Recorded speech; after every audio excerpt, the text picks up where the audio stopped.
Well, hello everybody, and welcome back to G-Bear's Off-Grid Ways, a homestead in the desert. And today we're going to get back on track about homesteading and being off-grid.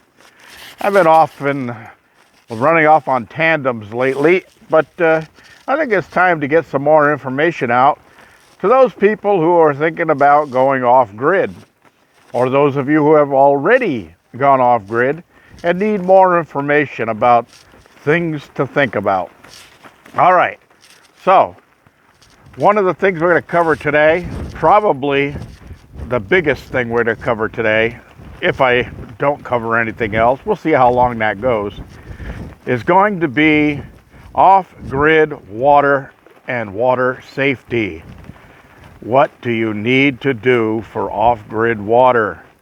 Well, let's start first of all and say, if you have water on your property, whether it be a stream, a pond, a river, whatever, a well, if you've got it there already, then you've beaten half of the problem. Out here in the desert, we don't have that luxury. Now, I've been asked a few times about drilling a well. Why don't I just drill a well? Well, you see out here, I don't want to get too deep into where here is, but they have rules about wells. And the rules are, nowadays, if you drill a new well, you're going to have to pull out all kinds of permits, and you have a drilling company come out and drill the well for you. Well, when I first came out here, I thought that might be a good idea, so I started checking into it. So I talked to a well drilling company I ran into in a local restaurant. They were having lunch. And I said, well, what's it kind of cost? What's the average cost? They said, well, it all depends. Different places, different costs. And there's a lot of different factors involved in that. And I said, okay, well, just give me a general idea. And they said, well, where are you? And I said, well, I'm in the high desert here, and not too far from here, but there is no well there. I know there's underground water, but I don't know how deep or anything like that. And they said, okay, well, I gave them the local description of where I was, and they said, well, we've drilled out that way before. And I can tell you right now, the minimum is going to be $35,000 to drill. And that's if we hit water at the average depth that we usually drill in that area. I don't know how far up the slope of the mountain you are, but sometimes we have to drill a little deeper. Sometimes we don't have to drill that deep. But figure 35,000. I said, okay, what if you got to go deeper? He goes, well, $1,000 a foot after that. I said, $1,000 a foot? That's a lot of money. He says, yeah, well, usually at that point, we're down into the really hard stuff, so it takes a while to drill through there. We could be there a week, we could be there 2 weeks, we could be there 3 weeks trying to establish a well. So we have to make our money. I says, I understand that. Nobody works for free. So roughly, what would be the top end I'm talking about? He says somewhere around 45. So you go between 35 and 45,000 to establish the well. He says, but you know that in this area, I says, uh-oh, here it comes.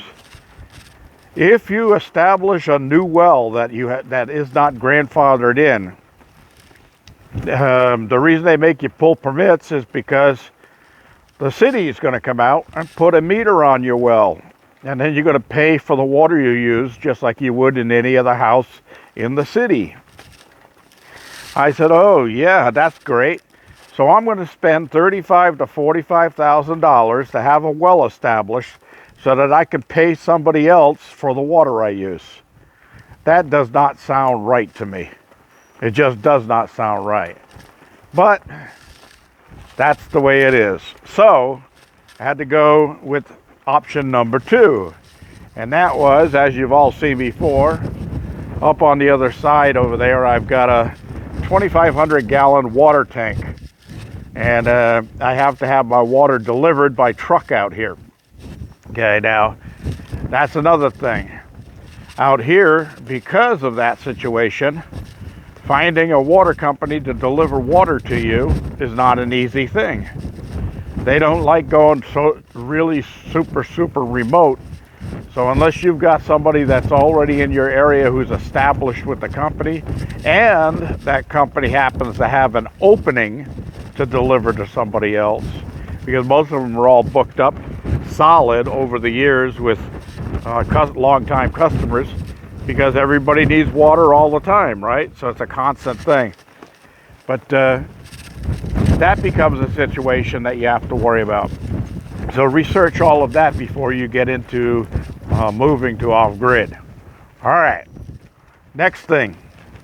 Once you get somebody to deliver water to you and you've got a water tank, so what are you going to do? How are you going to get that water into your cabin with some pressure so you can use it?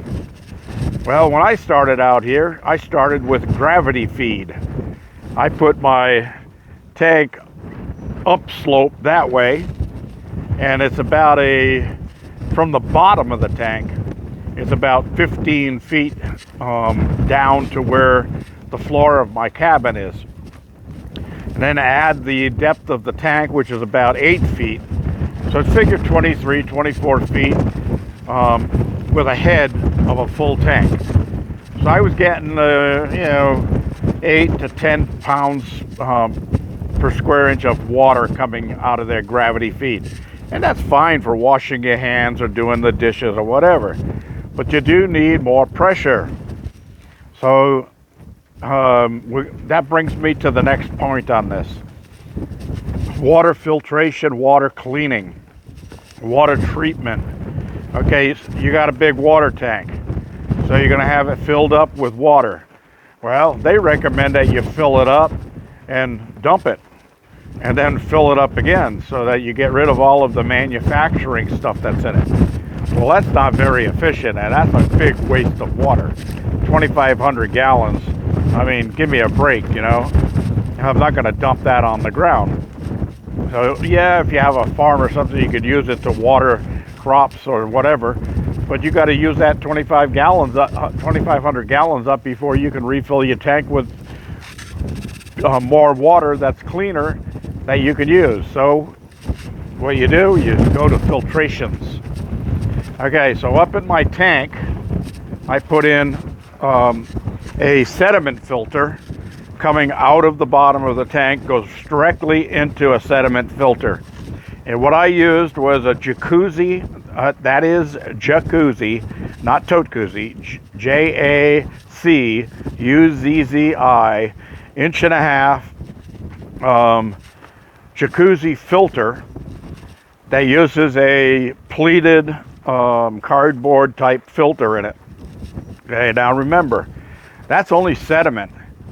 So if there's anything else in that water that you're getting delivered, that's not going to help you protect yourself from viruses and giardia and all kinds of other junk that can make you pretty sick.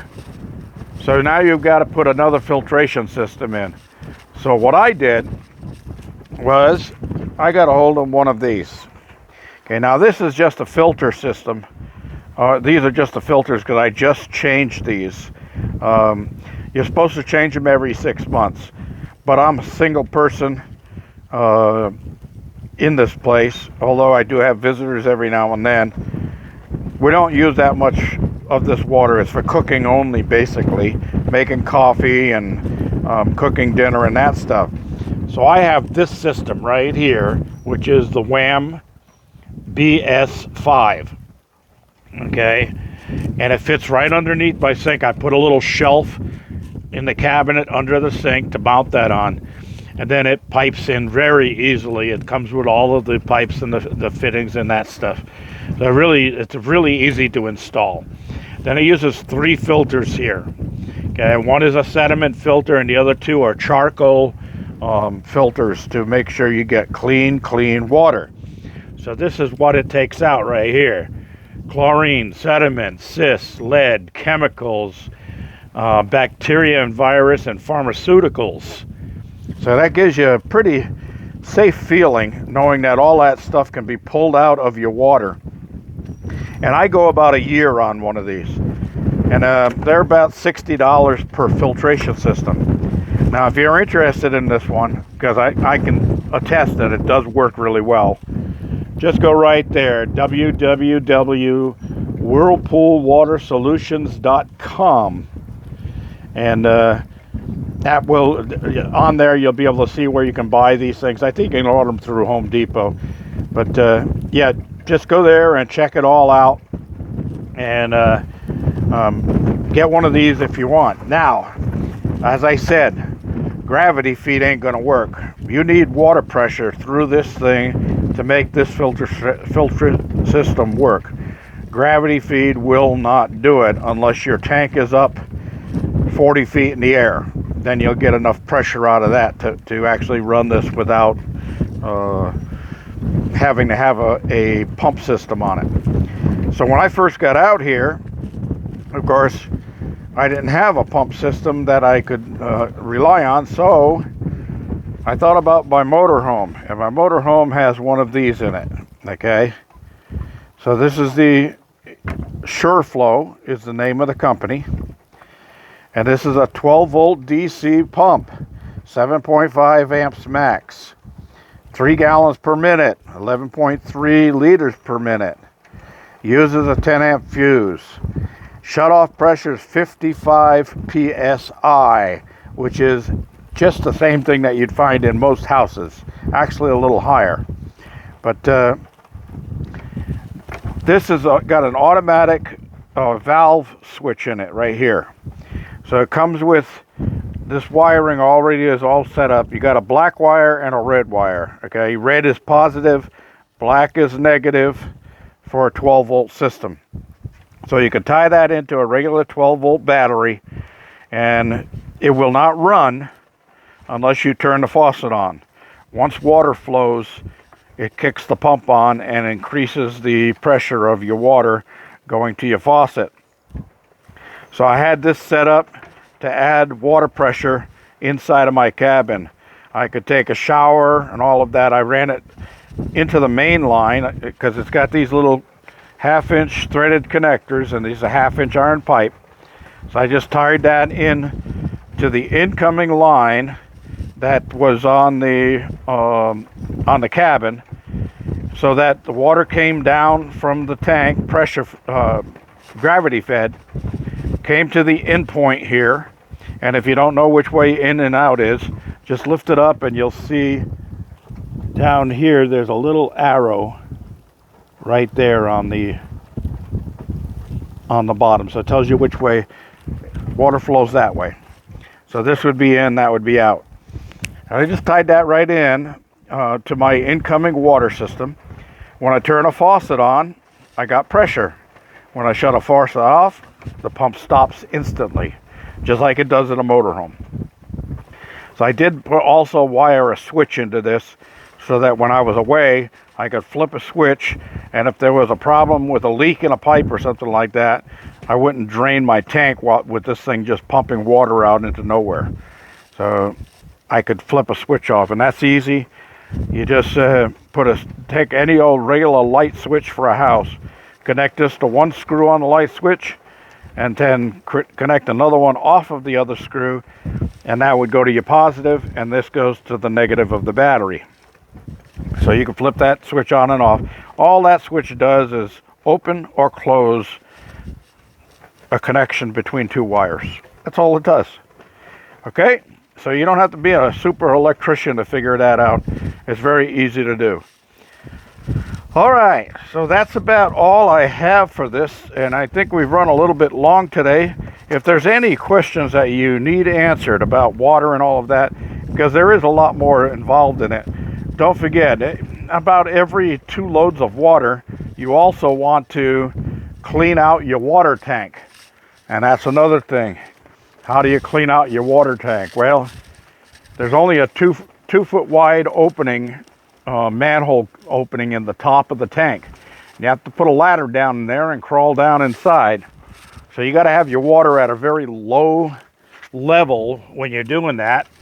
And you're going to get down in there with some chlorine and clean that thing out, and then you want to use a wet vac and suck it all up and make sure you get all of the thing dried and cleaned. And then you climb up out of there and order a fresh load of water, and you start with a fresh, clean tank. So it's not something that you do very quickly. It has to be done, though, because if you don't, you're going to build bacteria up inside of that tank. And those tanks are usually designed so that you won't get algae growth in them. The color of them really blocks out all sunlight. But you will end up with little things like bugs finding a little hole and getting in there and floating in the water. And that's what the sediment filter does. It takes that out. So without getting any deeper into that part of it, if you have questions, leave them down below in the comment section. I'll be glad to answer your questions for you about water. And different pumps, you want to know about those, let me know. They do have solar pumps. They have inline pumps. They have submersible pumps. There's all kinds of pumps that you can add. And it does make a difference as to what voltage you're going to use. The solar pumps, they come with their own solar panels, and they're all set up to run completely self-contained. And you can get those in submersibles or inlines. Let me know if you need any of that information. I'll be glad to help you all out with it. This is G-Bear thanking you for joining me. Don't forget the thumbs up. Don't forget to subscribe and share with your friends. This is G-Bear signing off.